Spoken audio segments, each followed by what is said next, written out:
Let's move across. Zoran, let's bring you in. Because the Balkans have been, Southeast Europe, as we must call it, have gone through, of course, an incredible reconstruction program, both politically, socially, but also in terms of their infrastructure, their governance, etc., etc.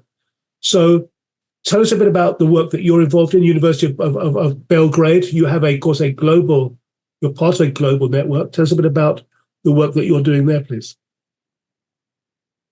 Thank you, David. I'm very pleased to be invited within that global conference. And am I right, David? I was basically planning for tomorrow's session, the future of cities, but no problem. Good. I will take participation even in that. Just to let you know, by the way, before he goes on, my apologies. We were expecting to have Sheila Patel from India, who's an old friend of ours and is deeply involved in the Indian environment, but also the global slum life movement. And for some reason, Sheila is not with us. She was with us yesterday. I think she may have maybe mistaken the day. She was with us yesterday. We haven't got her today. We're trying to bring her on, but that's the reason why we are missing Sheila. We had advertised her as being part of this. But Zoran, so my apologies. So yes, you've stepped in, so we appreciate that very much. But we look forward to hearing your perspective, sir. So thank you. We have a lot of common topics, so no problem to discuss. I'm professor at Faculty of Security Studies, Belgrade University, as David said, and my field of expertise is risk and crisis management. And I'm very interested also in critical infrastructure protection. Last year, we had a very prominent conference on critical infrastructure protection. David also participated. There were a lot of participants all over the world with different approaches, different perspectives. And we all know the importance of critical infrastructure protection for all citizens, for the economy and for the whole society. Some of mine, and I think generally accepted and basic heuristic, is that risk is a completely socially constructed, in which some have the capacity to define it while others do not. I think it will shape our future towards more complexity, which means more chaotic and dystopian. I think I'm looking forward to hear on that the other panelists and conference people. I assume that many of you have read famous work of Aldous Huxley, The Brave New World. He described future society as negative, dystopian, that functions according to the principles of mass production and with the help of Pavlov's reflexes. I think the context is important. Brave New World communicates equally well with the contemporary world of the 21st century, dominated by the entertainment industry, technology, and pharmaceutical. Also the art of persuasion and the mysterious influence of elites. I think following this introductory, three key themes that may shape our future for catastrophe or paradise. It is our choice, our climate change, genetic engineering, and digital future landscape. This is confirmed by history and research on so-called side effects of such global phenomena. For example, climate change, globalization, financial risk, suicide attacks. And as it stated in very famous work, World Risk Society by Ulrich Beck, modern society is not sick from its defeats, but from its victories. It is ironic that scientific and technological development that is continuously improving gives us fatal insight that we don't know what it is. We don't know. Famous Donald Rumsfeld phrase. So the question is, who decides about dangers or safety, whether something is risky or not? Who is responsible? Those who produce risk, or those who profit from them, or those who are actually or potentially exposed to danger? It seems to me that significance of risk perception is increasing as the more global risks elude the scientific methods used to predict them. So the global risks and crises are a combination of the lack of knowledge and a tendency towards reflexivity in the public.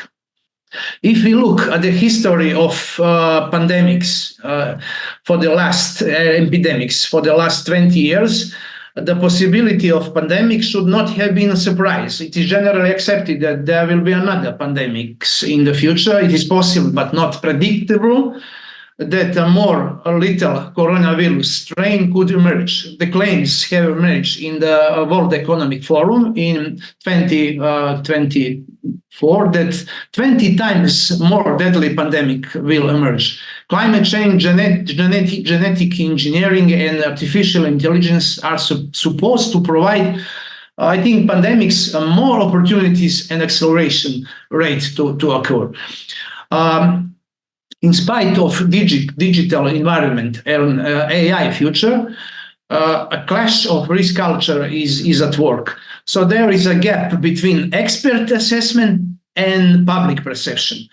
And perceptions conditioned by culture and psychology gain priority, I think, over the factual situation. So we do not manage in a real situation. We do not manage the crisis, but risk perception of people. It's very important to see. Let's talk about burning issues as inputs for city infrastructure resilience.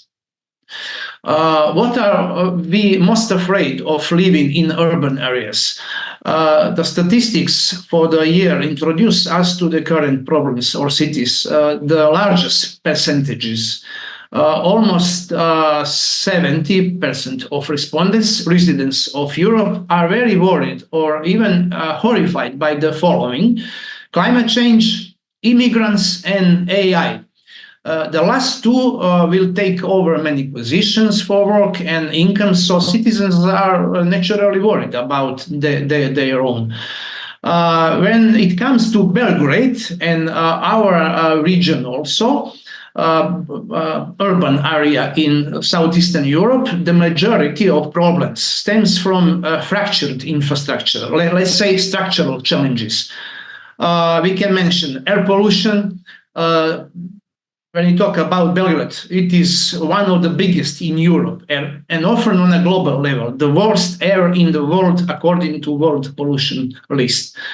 Next one is wastewater, lack of wastewater. Treatment stations are planning inadequate wastewater treatment plants with outdated technology. The only city on the Danube without a sewage treatment plant. Sorry, can you just drop your camera? I think your camera's moved slightly. We've just lost half of you. Yeah. There you're back again. Yeah. Good stuff. Thanks. Next one is, thank you, greenery. Destruction of existing greenery, parks and park forest through illegal and planned construction. Mass conversion of green areas into build-up areas, drastically increasing the risk of flooding floods. Illegal construction generates other problems.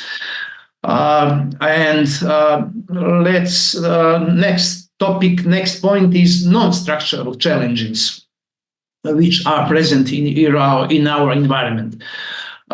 First one is the lack of long-term strategy. We know, following David's work, the importance of strategic risk management.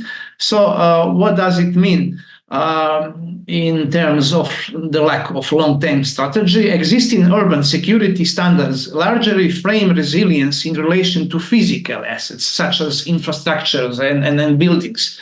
In contrast, the contemporary framework for urban resilience puts people in the foreground and the assessment of the social, economic, and environmental well-being and well-being of citizens, as well as understanding their perception and expectation of city institutions. The perception of urban safety stems from life problems and the quality of lives of citizens. So the failure to solve the problems of noise, parking, poor infrastructure, illegal constructions, etc., provide very poor, very bad framework for citizens for daily life.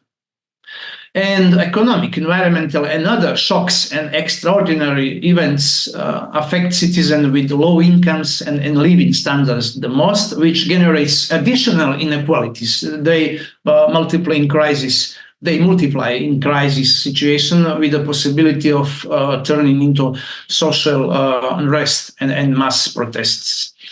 I think the three elements of a smart city are human, technology, and institution. As the urban form of innovation in our era, smart cities can realize the urban functions, population supply, land supply, infrastructure, public facilities, and etc. So the balance of these aspects realize the sustainability of the cities. You know that since 2012, the concept of smart cities has swept through the entire China. And relevant policy documents on the constructions of smart cities have sprung up.